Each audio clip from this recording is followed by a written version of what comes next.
Buenos días compañeros, mi nombre es Ana María Guerra Ballestero y estaré hablando sobre los síndromes extrapiramidales. Antes de hablar lo que son los síndromes extrapiramidales, vamos a hablar un poco sobre el sistema extrapiramidal.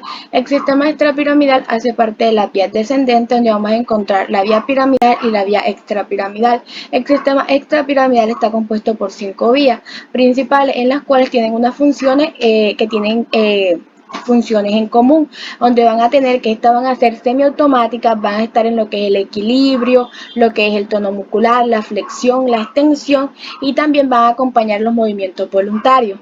Vamos a tener que estas vías son características porque la segunda neurona se mantiene, mientras que la primera neurona cambia. Entonces, la primera vía en la cual voy a hablar es la rúbulo-espinal. La vía rúbulo-espinal, esta se va a encargar de lo que son el tono muscular de los músculos flexores, de los miembros superiores y miembros inferiores. Vamos a tener que las as de esta vía o la primera neurona nace en el núcleo rojo. El núcleo rojo se encuentra en el mesencéfalo y vamos a tener que este va a tener dos partes, una parte parvocelular y una parte magnocelular. La parte magnocelular es donde nacen las as rúbuloespinales y se dice que esta viene siendo o se denomina que esta viene siendo la primera neurona, la cual se va a cruzar completamente en la decusación tegmentaria ventral y va a descender luego hasta lo que es la médula espinal para hacer sinapsis con su segunda neurona, que esto lo hace en la lámina 5, 6 y 7 de Rex. Vamos a tener la vía tectoespinal, que la vía tectoespinal se encarga de lo que son los movimientos posturales reflejos en respuesta a lo que son estímulos visuales.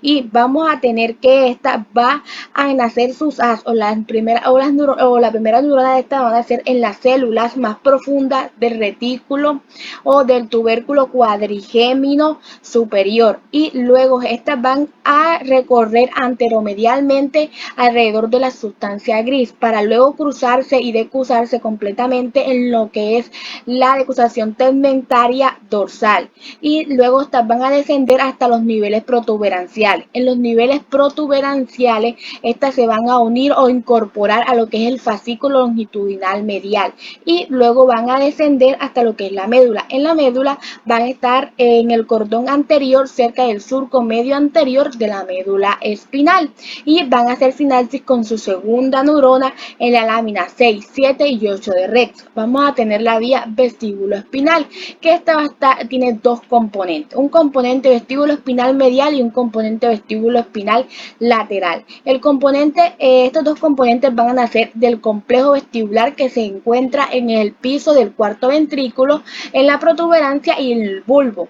Vamos a tener que el que es vestíbulo espinal medial, este va a descender ipsilateralmente y va a descender hasta lo que son las vértebras cervicales y luego va a hacer sinapsis con su segunda neurona en lo que es la lámina 7 y 8 de Rex. Vamos a tener que la vía vestíbulo espinal lateral, esta va a también descender ipsilateralmente, pero esta va a entrar anterior al cordón lateral de la médula espinal para hacer sinapsis con su segunda neurona en la lámina también 7 y 8 de Rex. Vamos a tener la vía oligoespinal. La vía oligoespinal va a ser característica porque esta se encarga de lo que es la inhibición de los músculos extensores. Entonces vamos a tener que ella, sus as o la primera neurona va a nacer en lo que es el núcleo olivar inferior y esta luego va a descender al cordón lateral de la médula espinal para hacer sinapsis con su segunda neurona, que es la motoneurona anterior de la médula espinal. Entonces vamos a tener la vía retículo espinal, que la vía retículo espinal es característica porque se encarga de los músculos extrínsecos de lo que son la columna, y vamos a tener que esta vía, la primera neurona se va a encontrar en lo que es la formación reticular y luego va a descender hasta lo que es la médula espinal para hacer sinapsis con su segunda neurona que se encuentra en la lámina 7 y 8 de Rex. Bueno, ahora sí hablaremos un poco sobre lo que son los síndromes extrapiramidales. síndromes extrapiramidales vamos a tener que son un conjunto de signos y síntomas característicos. ¿Por qué? Porque tienen una fisiología o una fisiopatología en común, pero ellas van a depender, el trastorno depende a la etiología de esto. Vamos a encontrar primero los trastornos del movimiento, como son los trastornos hipocinéticos y los trastornos hipercinéticos. Vamos a tener los trastornos del tono, que viene hipotonías e hipertonías, y trastornos de la postura, que viene siendo la distonía, de los cuales voy a estar hablando sobre cada uno de ellos. Entonces, primero vamos a hablar sobre los trastornos del movimiento. Entonces, los trastornos del movimiento vamos a tener que en los trastornos del movimiento, recordemos que el cerebro tiene un sistema de servocontrol constante. Entonces, ¿qué va a pasar aquí? ¿Qué quiere decirnos esto? Que un sistema controla otro sistema y este sistema que está siendo controlado por este también controla el sistema que lo controla. Entonces, esto va a provocar que haya un feedback negativo, y esto lo que va a hacer es que ningún sistema se pase de la raya, por decirlo así. Entonces, vamos a tener que todo esto, o pongamos un ejemplo que va a ser como una vía de equilibrio poder, donde el sistema legislativo gobierna lo que es el ejecutivo, el ejecutivo al legislativo también lo gobierna, pero el judicial desempata. En este caso, el judicial viene siendo lo que es el sistema extrapiramidal. Entonces, vamos a tener que la corteza cerebral viene siendo lo que es el ejecutivo y el tálamo va a ser lo que es el legislativo. Entonces, vamos a tener que del lado derecho de la imagen vamos a ver que va a estar BA y BL. Entonces, vamos a encontrar en el tálamo, va a estimular a la corteza cerebral a través de lo que es el núcleo ventral anterior y ventral lateral. Entonces vamos a tener que este estímulo viaja, desciende hasta lo que es la vía piramidal y luego se da el efecto de este. Entonces vamos a tener que la vía extrapiramidal comienza de lo que es la sustancia negra, y esta va a liberar dopamina y va a estimular al estriatum. El estriatum está compuesto por el putame y el núcleo caudado. Entonces esto va a tener dos vías, de 1 y de 2, y dependiendo al receptor dopaminérgico se va a activar la vía de 1 o la vía de 2. Entonces, vamos a tener que estas vías también van a activar otras vías, que es el sistema palioestrato. Entonces, el sistema palioestrato va a estar compuesto por lo que es el globo pálido interno, el globo pálido externo y el subtalámico de Lewis. Vamos a tener que el globo pálido interno inhiba el tálamo, entonces no permite que este estimule la corteza. Entonces, ¿qué va a pasar con la vía de 1? La vía de 1 lo que va a hacer es inhibir al inhibidor. En este caso inhibe al globo pálido interno. Entonces, esto no va a provocar que el globo pálido interno inhiba el tálamo y se dé en su caso, en este caso, la señal viaje hasta lo que es la corteza y luego se dé el efecto de esta. Vamos a tener que independiente a la vía de 1 y vía de 2 va a estar el subtalámico de Lewis. El subtalámico de Lewis lo que hace es que excita al inhibidor, o sea, excita el globo pálido interno, permitiendo que este inhiba al tálamo y no se dé la excitación de este, entonces el estímulo no viaje. Entonces, ¿qué vamos a tener? Que también va a estar otro personaje que va a ser el globo pálido externo, que va a inhibir al excitador. Entonces, ¿esto qué va a permitir esto? Que el estímulo, pues que el tálamo no llegue a ser inhibido y el estímulo pueda viajar. Pero para eso existe la vía de 2, porque la vía de 2 lo que va a inhibir es al globo pálido externo, inhibe al inhibidor del excitador. Entonces, ¿qué podemos decir aquí? Que la vía de 1 es como la vía que acelera, pero la vía de 2 es la que para, que pone el alto, porque si aceleramos, llega un punto donde tenemos que parar, y en este caso la vía de 2 es la que permite ese pare. Entonces, vamos a tener que cuando hay trastornos, vamos a ver que los trastornos hipercinéticos van a estar trastornos hipercinéticos van a estar caracterizados porque va a haber daño en lo que es la sustancia negra, porque va a haber disminución de la dopamina y no va a estar estimulado ni de 1 ni de 2. Pero el subtalámico de Lewis es independiente, entonces este va a excitar al globo pálido interno y esto va a provocar la inhibición de lo que son los estímulos del movimiento. Y cuando hay trastornos hipocinéticos vamos a tener que va a haber afectación en lo que es el subtalámico de Lewis para inhibir, y va a haber un aumento de la dopamina. Entonces, ahora sí vamos a ver lo que son los trastornos de los movimientos.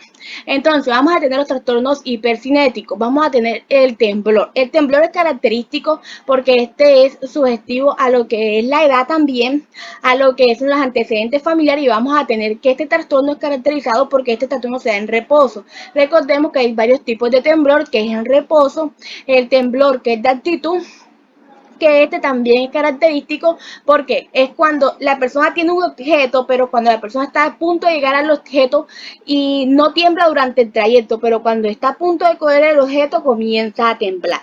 Entonces vamos a tener los trastornos coreicos, que los trastornos coreicos son característicos porque son movimientos fluidos, hipercinéticos. Entonces estos van a ser caracterizados porque estos van a ser bruscos, pero también debemos tener en cuenta que estos pueden afectar el tronco o solamente a una parte del cuerpo. Vamos a tener los trastornos hemiválicos, que estos van a ser trastornos coreicos, pero estos van a ser unilaterales y se van a ver más que todo en lo que son los músculos extensores de las extremidades. Y este va a ser característico porque va a ser unilateral, pero van a ser mucho más bruscos.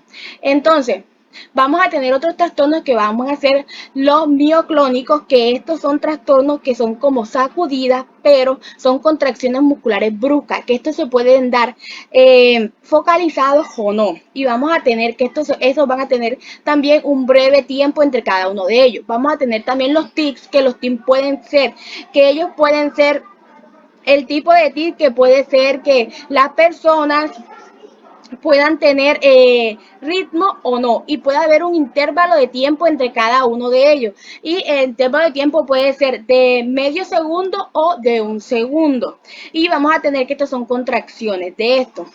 Entonces, vamos a hablar un poco sobre los trastornos hipocinéticos. Entonces, en los trastornos hipocinéticos vamos a tener que la persona va a tener que es característico lo de las personas que sufren de Parkinson, como yo se los dije. Estas personas van a tener falla en lo que es la sustancia negra.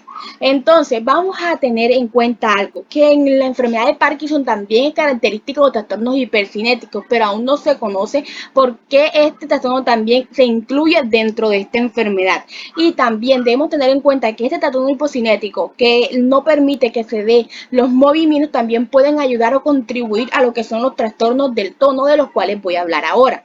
Entonces, los trastornos del tono vamos a tener que van a ser hipotonías e hipertonías. Vamos a tener que los músculos van a ser aquel motor que nos va a ayudar a movernos a través del espacio, y son controlados por el sistema nervioso central y el sistema nervioso periférico. Pero para que el músculo llegue a una actividad o llegue al fin de esta, este debe tener un tono mínimo, que debe tener un grado de contracción durante la actividad pasiva. Entonces vamos a tener que, pongamos un ejemplo, que ¿cómo es que se llama? Que esto es una goma, que el músculo es una goma. Si la goma es demasiado dura o demasiada gruesa, esta goma no, o sea, no se va a poder mover, va a ser muy rígida. Entonces, esto va a provocar que los movimientos no se den y que los músculos se sitúen en los lugares que no deben ser. Vamos a tener los trastornos de hipotonía, que estos van a ser muy flácidos. Entonces, el tono muscular va a ser muy flácido, no va a permitir que cuando se dé el movimiento se llegue al fin, sino que este va a ser muchísimo más amplio, y en cuanto al movimiento va a afectar a la persona. Vamos a tener que el aumento de la rigidez va a ser, ¿por qué? Porque va a ser causa de trastornos que son de hipertonías. ¿Por qué? Porque la rigidez nos hace entender que hay un aumento del tono muscular. Entonces, esta rigidez va a provocar que haya rigidez en el desplazamiento pasivo, que cuando la persona va a mover la mano, siente mucha rigidez, o sea que ya no puede subir la mano así, sino que todo va a ser en bloque, en forma de bloque. Vamos a tener la rigidez parkinsoniana, que ya les di es característica porque los trastornos de movimiento también contribuyen en los trastornos del tono. vamos a tener lo que son los trastornos de la postura, vamos a tener los distónicos que vamos a tener, que son trastornos de la postura y trastornos del movimiento, que van a ser característicos porque van a ser contracciones bruscas también, en las cuales pueden ser en una parte del cuerpo o no. Entonces vamos a tener algo muy claro, que estos pueden ser durante el movimiento o estos pueden ser durante solamente la postura. Entonces vamos a tener que estos trastornos también se ven en los trastornos disneicos. Estos dos trastornos son uno en sí, pero estos trastornos, como ya les dije, son trastornos del movimiento y la postura, son dos unidos. En este caso, los disneicos son generalizados en todo el cuerpo. Entonces, vamos a tener que algo muy claro, que en una literatura podemos encontrarlo como trastornos de la postura o trastornos disneicos. Entonces, en cuanto a lo que es el examen físico de la persona, vamos a tener que las personas cuando las vemos, cuando llega a la consulta, las personas van a girar sobre sí mismos en forma de bloque. Entonces, vamos a tener una técnica que es la de think time, que esta técnica, o lo que vamos a hacer es que la persona se golpee el mismo, lo que son el pulgar y el pulgar y el índice, y de golpes entre ellos para ver si es rítmico o no. Vamos a tener la maniobra de empellón, que esta maniobra hace característica porque el médico se va a poner detrás del paciente y lo que va a hacer es rodar un poco al paciente hacia atrás. Entonces, lo que va a pasar es que las personas normales vamos a recuperar la postura en 1 o 2 pasos, mientras que las personas con un trastorno del movimiento o trastorno de lo que es la postura y del tono, estos pueden tambalear, pueden caerse o pueden desmayarse. Entonces, vamos a tener por último lo que son los exámenes complementarios. Entonces, los exámenes complementarios vamos a tener los exámenes de laboratorio, que estos van a ser característicos porque aquí podemos ver si hay una enfermedad que pueda contribuir a lo que son esta enfermedad o los trastornos del movimiento, como son el lupus eritematoso sistémico o la enfermedad de Wilson. Vamos a tener el electroencefalograma, que este va a ser característico porque va a medir lo que es característicamente sensorialmente lo que es la actividad motora del cerebro. Vamos a tener los estudios de imagen, que TAT y resonancia, que van a ser muy característicos de esto, y vamos a tener los estudios genéticos, que esto es para ver si la persona es propensa a padecer alguna enfermedad. Y muchas gracias.